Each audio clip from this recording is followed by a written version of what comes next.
Hello friends, subscribe my H medicine channel. आज के আমি যে টপিকের উপরে ডিসকাস করতে যাচ্ছি সেই টপিকটি হচ্ছে এই সুপারডাইন ট্যাবলেট। আমরা জানবো এই সুপারডাইন ট্যাবলেট এটি কত ট্যাবলেটের একটি স্ট্রিপ হয়ে থাকে, এই ট্যাবলেটের মধ্যে কি কি সাল্ট দ্বারা এটি গঠিত হয়েছে, এই বিষয়গুলো আজকে এই ভিডিওর মধ্যে আমি ডিসকাস করব।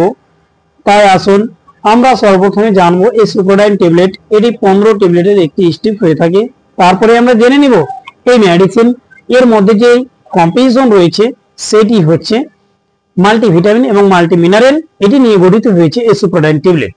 আসুন এবার আমরা জানবো এই মেডিসিন কোন ক্ষেত্রে কোন ডিজিজের ক্ষেত্রে ইউজ করা হয়। এর ইউজ বিশেষ করে উইকনেস সেই ক্ষেত্রে করা হয়। এছাড়া হাত পায়ে ব্যথা, মাসলস ব্যথা কিংবা হাড়ে ব্যথা সমস্ত ক্ষেত্রে কিন্তু এটিকে ইউজ করা হয়। সুপারডাইনের ডোজ এবং তার সাইড ইফেক্ট কি রয়েছে এর পরে ভিডিও জানার জন্য চ্যানেলকে অবশ্যই সাবস্ক্রাইব করে রাখুন এবং ভিডিওকে লাইক শেয়ার কমেন্ট করতে ভুলবেন না। আসি পরে ভিডিও আবার দেখা।